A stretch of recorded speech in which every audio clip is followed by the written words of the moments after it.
နောက်ဘက်ချမ်းကလေးဆက်ထိုးမှာဖြစ်ပါတယ်တပွင့်2ပွင့်เนาะဒီဘက်မှာလည်းတပွင့်2ပွင့်အဲ့လိုမျိုးဆက်ထိုးရမှာပါ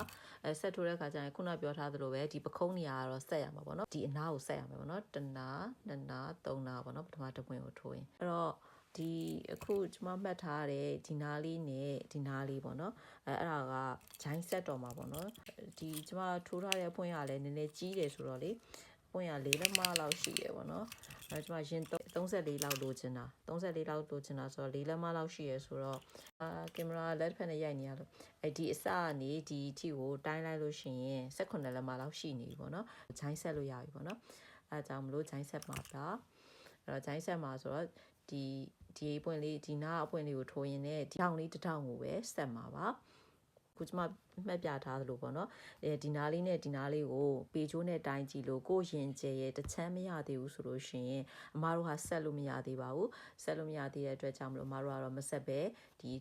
နားနှစ်ပွင့်ကလေးကိုထိုးလိုက်ပါနော်ဒီနားနှစ်ပွင့်ဒီနားနှစ်ပွင့်ပေါ့နော်မဆက်ပဲဆိုတာလေရှေ့နဲ့နောက်အပွင့်ကိုမဆက်ပဲနဲ့ဒီထောင်လေးမှာမဆက်ပဲနဲ့ထိုးပါလို့ပြောတာ